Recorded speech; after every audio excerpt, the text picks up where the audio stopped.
Hey, it's me, Renee. I'm back. And as you can see, this is a tag video. So November is a lot of things. It's Netguy November, it's No Shave November, a lot of things. One of the things that it's for me, it's been for a few years now, is nonfiction November. I've tried some years to read only nonfiction. I didn't do that this year, but I still kind of wanted to do to do a nonfiction focus video here on my channel. So here I am doing that. Sorry. This is the nonfiction journey book tag, or my nonfiction journey book tag. It was created by Hannah over at Hannah's Books. I found it randomly online on YouTube and I thought, this looks like a nice tag. So here I am doing it. Sorry, my coughing. For some reason, it's sunny, very, very sunny right now, so I'm getting a lot of light, and then I'll become coffee. The first question is, what is your first reading experience with nonfiction? A lot of people, when you talk about nonfiction, they say that I feel like they're uh, either into one or two boxes, one or two sides. Either never read nonfiction, or they read like nonfiction books, kids' books as a kid. I can't really remember reading nonfiction as a kid. I think the first I remember is when I was in junior high. So when I was 14, we had to do a project where we were supposed to find an author and then kind of go deep dive into that author. So I ended up picking up Agatha Christie because I very much enjoy the Hercule Poirot movies that Dave Suchet did, and also Miss Marple. Had read some of them at that point. So I remember reading Agatha Christie Wikipedia. No, yeah, probably, yeah. I think I also read a autobiography about her. Did I? No, singing aloud. I'm thinking like, did I? Well, anyway, like I remember doing a project about her. Pretty sure I had to have done that, or did I just read Wikipedia about her? Anywho, around the same time, so it's kind of non-fiction experience-ish. And around the same time, I also read Boy by Roald Dahl, which is his biography from when I was a kid. And then 10 years later, I read Going Solo, which I feel like was kind of, it was kind of beginning of my recent non-fiction journey. But yeah, so biographies around then was really my start, really. Has the reading of a work of nonfiction ever brought you to tears? Which interesting question.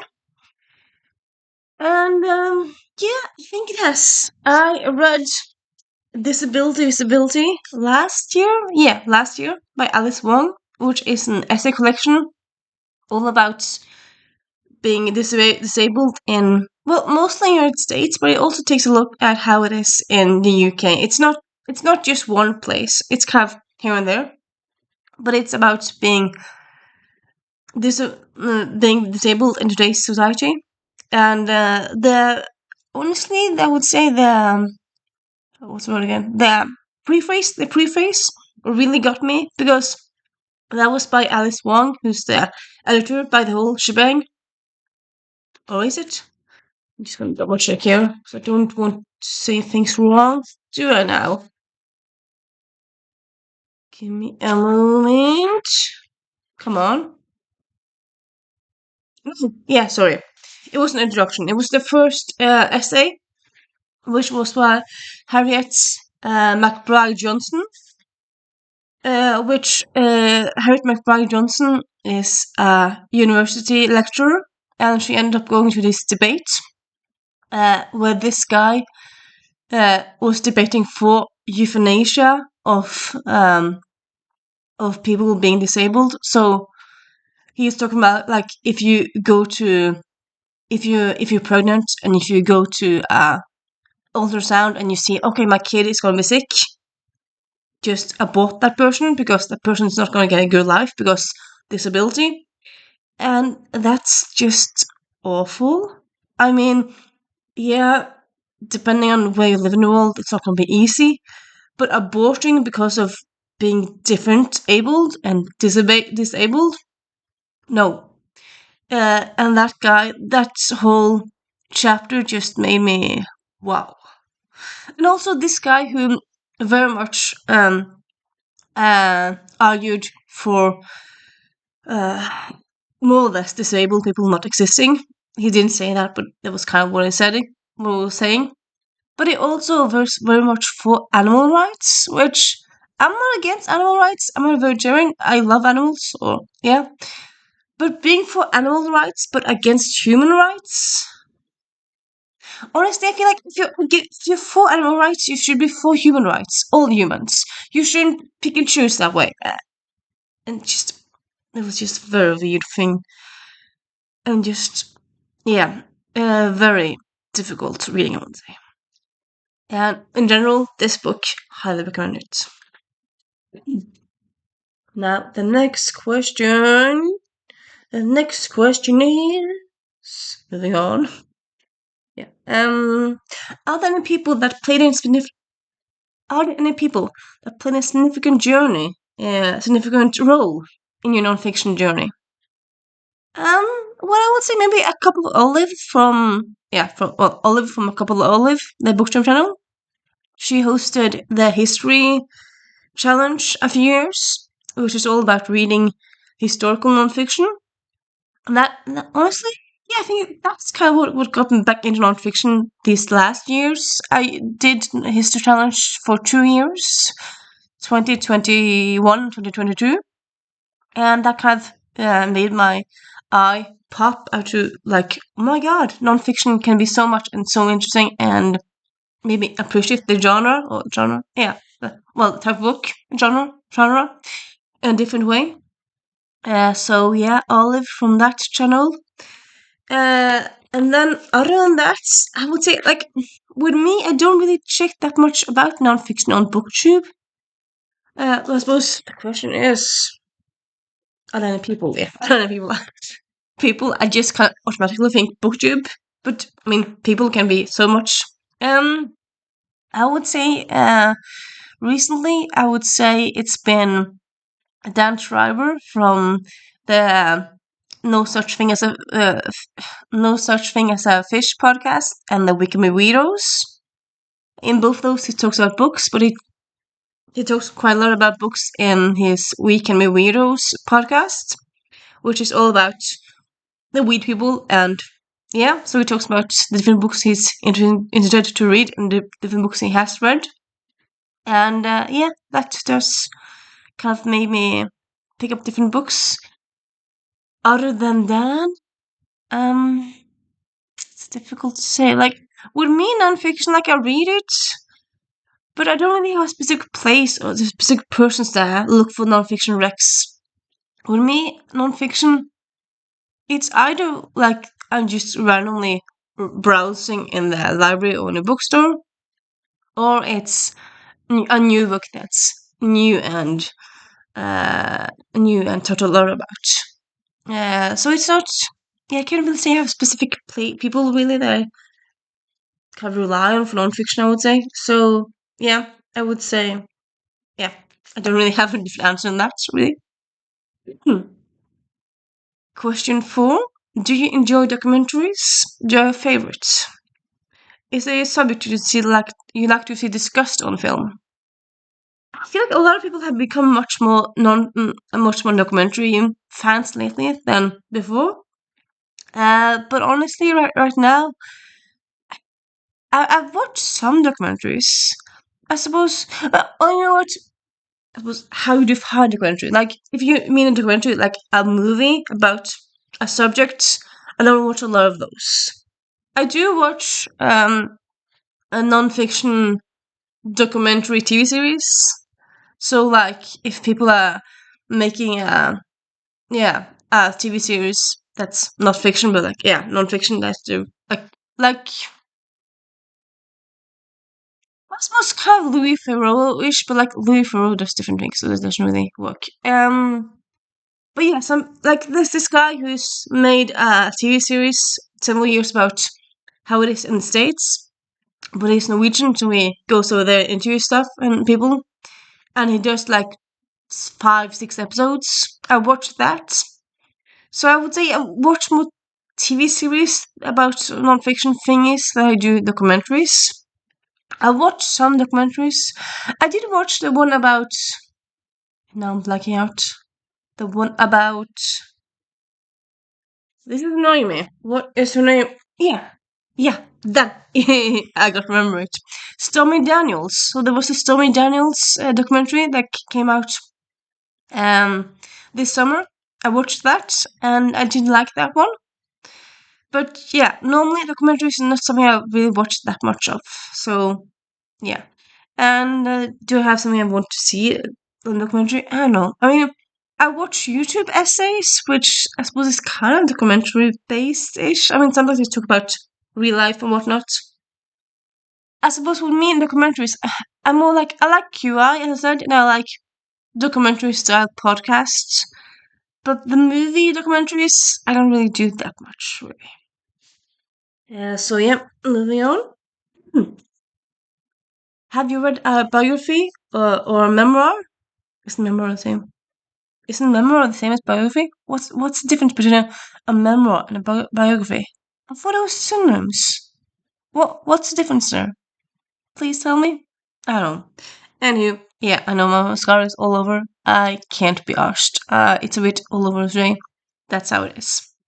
Deal with it. But yeah, that person you identify with. So a memoir. Because I suppose like a lot of people, I very much enjoy memoirs. I would say here I would go for "We Should Hang Out Sometime" by Josh Sundquist, which is all about his love life and he's kind of different experience trying to get a girlfriend, and that sounds a bit like it's not trashy. It's just his experience with his love life, and then in the end you kind of discover that he hasn't really had a girlfriend like it feels he has, and then it's more like been almost things and flirtings, but it hasn't really. It's been more from his side than their side, and and so in the end, I mean, right now he's married and he has a kid. So in the end, he did find love and romance. But for a bit there, he didn't really find it. And he's also kind of an outcast because of different reasons. And this book very much holds a place in my heart because me and love is not either a long interesting story, or it's not a sunshine story. I have not had that much luck in the love department. Let's put it like that. So yeah. And then next, read out loud a short passage you love from a work of fiction, non-fiction. I mean, this could be so much. This what do I do there? I mean, 'cause I feel like there's not really. Where do I go with this?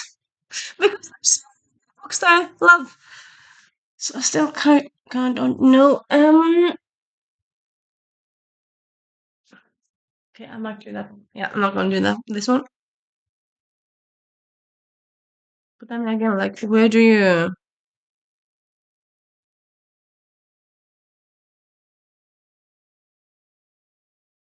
Mm,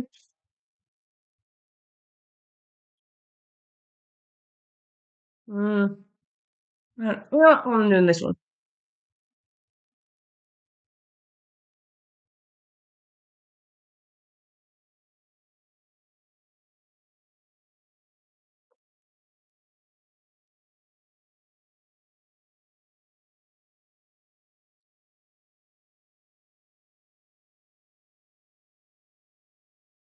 Yeah. A brief message from a captain. There are moments in your life when things change forever.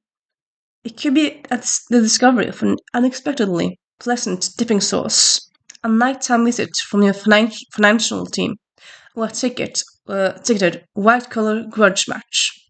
For me, it was a movie. I'll never forget the day in June. Maybe it was March. In either 2013 or 2014.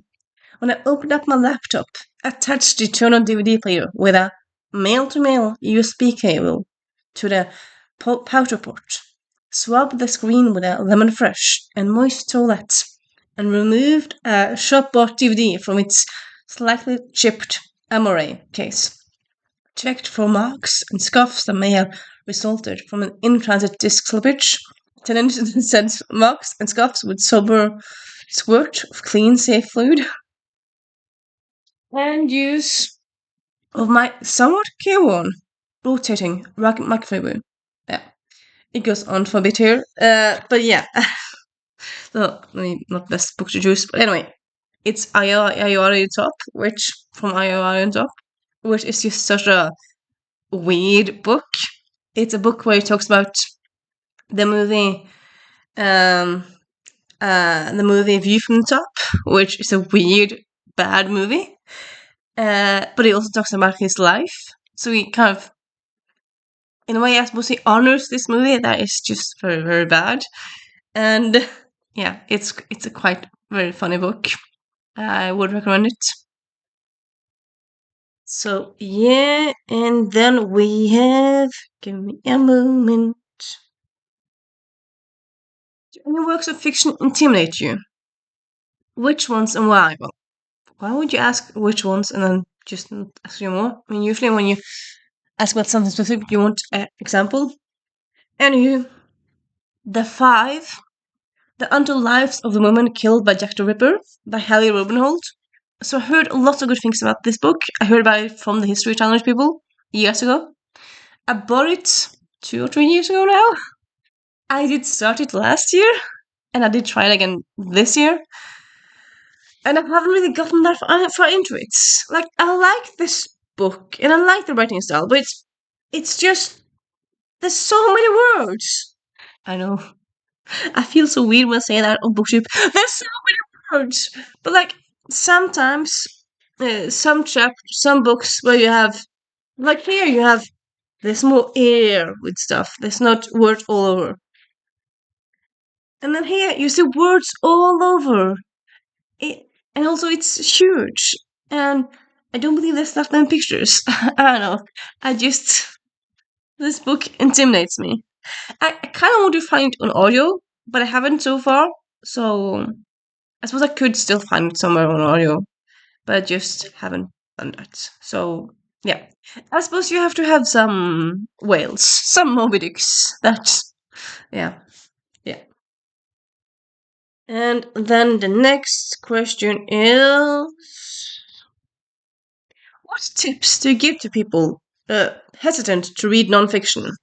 I would say try to think about something you like. Do you like a specific singer and actress, athlete? Read a biography about them. I feel I feel like sometimes people think that nonfiction means curriculum books, which it does not at all. Nonfiction could be just so many things. And also, yeah, biographies. Like, if you like a singer, actor, whatever, you're probably interested, like, to hear about their story. Then they most likely have a biography about them out there. I mean, most actors or actors do of a certain scale. I would also say maybe try to go to kids section in the library or bookstore because there's a lot of kids nonfiction. That will also mean that they would have lots of more pictures. Maybe it would be a book just 100 pages or 50 pages, so it's quicker to get through, but you still read it. I mean, it's still a book. I mean, people also seem to think sometimes that books has to be huge to count. No, any book that's any set of pages is a book. And I would say, yeah, maybe also do a buddy read, because buddy read's always a good way to check out books that you don't normally like, or, yeah, to push yourself to read a book. And also, yes, just remember, books can be so much. Like, this is a non-fiction book. It is, give me a moment, it's art, and then someone's written what they think will happen here. So I suppose it's kind of mixed, because the art is real and the text is not. But I would call this nonfiction. It's yeah, it's maybe on the uh, there. But then you also have word drops, which is originally a Twitter account that was made into a book, so it's shorter things. So yeah, there's lots of nonfiction that are shorter. Like you can find lots of nonfiction books with like fun facts about different things, not just like a biography about this one person, but just about movies, sport in general. Like if you like a subject, they're probably yeah. Also interesting thing to think about. If you like something, there's almost guaranteed a book about it. I'm almost guaranteed a non-fiction book about it. I mean, there's not a book about everything, but it's a book about almost everything, I would say.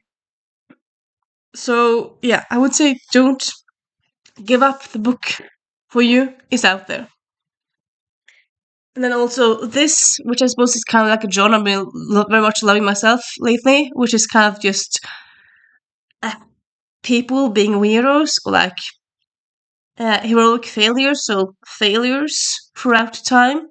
This is actually a compilation, but yeah, Stephen Pyle has written different failure books, which is all about people being failures, and it's just being hilarious. It's like, what? How is this true? But it is true. Like the one time when um, someone robbed someone, and then they left. The robber left with less money than the robbie, and the boat trip, which required 11 lifeboat callouts. The worst football team on the planet, which has become a movie by Taika Waititi. I mean, it's just so much stuff that just boggles the mind. And yeah, this is what I would say. This is a book that I would say, like, pick it up if you're feeling like a failure, or read this book and know that the people are way worse than you. If you're feeling like I can't do anything, read this and think, okay, well, I'm not, at least I'm not like one of these. And yeah, it's a very, very good book. And then yeah.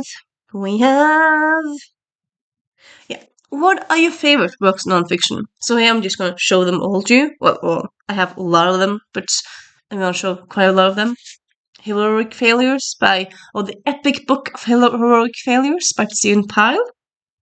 This one I believe might be out of stock, but you can probably find it used somewhere. Friends to Keep in Art and Life. So you have this one, and then you also have another one that came out before this one, which was all about men to avoid. And then you have Ayari Top. I mean, yeah, say more. Around Ireland with a Fridge, about a guy who goes around Ireland hitchhiking or with a fridge, which nonsense, but it is true. It did happen. Hood Feminism. Notes from Woman White Feminists Forgot by Mickey Kendall. So this is a heavy hitter nonfiction. People often feel like all nonfiction are heavy hitters. Not all of them are, but a lot of them are, I suppose. This is one of them. Oh, We Should Hang Out Sometime by Josh Sundquist. Disability Visibility, Alice Wong. Pride by Tim Tate. This is an amazing book, and yeah, highly recommend it. I suppose, yeah, you know what? I would recommend this for people who haven't read nonfiction yet before, because this is actually a book very much interview based. It's question and answer, and then sometimes there's like some information, but mostly it's questions and answers. So yeah, it's very easily read. And yeah, I suppose that is the book that I had with me right now. So yeah, those are at least a few, not all of them, but a few of my favorites nonfiction books. And now, yeah, tag other booktubers. So for this, I'm gonna give me a moment. I kind of wanted to tag some people I know like nonfiction.